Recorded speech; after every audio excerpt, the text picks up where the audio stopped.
నిర్మల్ జిల్లా BC SC ST మరియు అగ్రకుల పేదలందరికీ కూడా జై భీమ్, నమస్తే, జై భారత రాజ్యాంగం. ఈ తెలంగాణ గడ్డ మీద బీసీ ఎస్సీ ఎస్టీల రాజ్య స్థాపనే ధ్యేయంగా, అట్లాగే ఈ పేద వర్గాలైనటువంటి ఈ అణగారిన కులాలైనటువంటి బీసీ ఎస్సీ ఎస్టీలకు విద్యా, వైద్యం, ఉపాధి, భూమి, ఇల్లు సాధించి పెట్టాలనే ఒక మహోన్నత ఆశయంతో బీసీ ఎస్సీ ఎస్టీ జేఏసీ రాష్ట్ర కన్వీనర్ డాక్టర్ విశారదన్ మహారాజ్ గారు తెలంగాణ వ్యాప్తంగా 1,00,000 కిలోమీటర్ల మాభూమి రథయాత్ర చేపట్టడం జరిగింది. ఏప్రిల్ 14 అంబేద్కర్ జయంతి రోజున ఆదిలాబాద్ జిల్లా కేంద్రంలో ప్రారంభమైనటువంటి ఈ రథయాత్ర దాదాపు 16 మండలాలు పూర్తి చేసుకుని ఆదిలాబాద్లో 17వ మండలంలో అడుగుపెట్టింది. అక్కడి నుంచి జిల్లా కేంద్రంలోనూ కలెక్టరేట్, ధర్నా, జేఏసీ మీటింగ్లతో అది అక్కడ సంపూర్ణం అవుతూ నిర్మల్ జిల్లాలో జూలై మొదటి వారంలో అడుగు పెడుతుంది.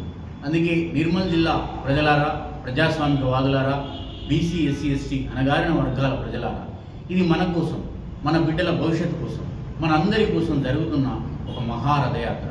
కాబట్టి ఈ రథయాత్రలో మనందరం పాల్గొని మనం విజయవంతం చేయాల్సినటువంటి బాధ్యత ఉంది. ఎందుకంటే 10% లేనటువంటి ఈ రెడ్డి వెలమదొరలు ఈ రాజ్యాన్ని, తెలంగాణను పరిపాలిస్తున్నారు. అట్లాగే భూమి సంపద రాజ్యం వాళ్ళ చేతుల్లోకి వెళ్ళిపోయింది.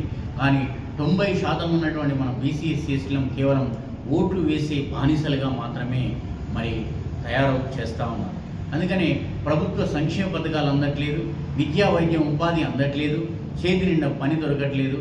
ఎక్కడ చూసినా అనారోగ్యం పాలు, దుఃఖంతో కూడినటువంటి జీవితాలు, బక్కచిక్కిన ప్రాణాలు, రక్తం లేక అనేక రోగాల పడిన జీవితాలు, చేతి నిండా పని దొరకదు, యువత విడదవున పట్టేటువంటి పరిస్థితులు ఈ తెలంగాణలో మనం చూస్తూ ఉన్నాం.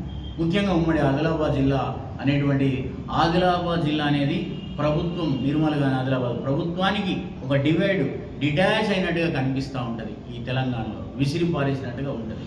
అందుకే ఇక్కడ నుంచే డాక్టర్ విశారదన్ మహారాజ్ గారు ఈ రథయాత్రను ప్రారంభించడం జరిగింది. అందుకే సబ్బండ కులాల ప్రజలారా, ఇది మన కోసం జరుగుతున్నటువంటి రథయాత్ర. దీన్ని విజయవంతం చేయాల్సినటువంటి బాధ్యత ఉంది.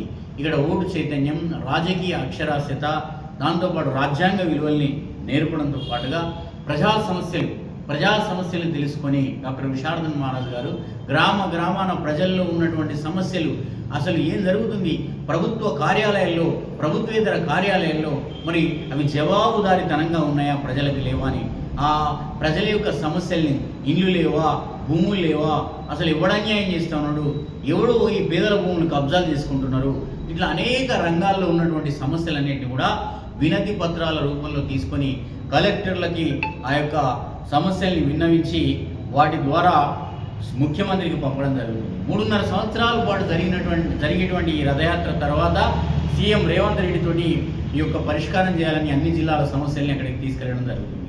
ఒకవైపు రాజ్యాధికార సాధనే లక్ష్యంగా, మరోవైపు బీసీ ఎస్సీ ఎస్టీ ప్రజల సమస్యల్ని పరిష్కారం చేస్తూ బీసీ ఎస్సీ ఎస్టీ జేఏసీ సమావేశాల్ని ఈ తెలంగాణలో, ఈ రాష్ట్రంలో అప్పుడు ఆనాడు రెడ్డి వెలమదొరల రాజ్యం కోసం తెలంగాణ రాష్ట్ర సాధన ఉద్యమం జరిగితే, జేఏసీ ఉద్యమం జరిగితే, ఇప్పుడు తెలంగాణ బీసీ ఎస్సీ ఎస్టీ రాజ్య సాధన కోసం జేఏసీ ఉద్యమం జరగబోతుంది. కాబట్టి ప్రజలారా, ప్రజాస్వామికవాదులారా, నిర్మల్ జిల్లాలోని అన్ని మండలాల ప్రజలారా అర్థం చేసుకొని ఆలోచన చేసి డాక్టర్ విశారదన్ మహారాజ్ గారి మా భూమి రథయాత్ర, 1,00,000 కిలోమీటర్ల మా భూమి రథయాత్రలో మీరు పాల్గొనాలని మీ అందరికీ విజ్ఞప్తి చేస్తున్నాను.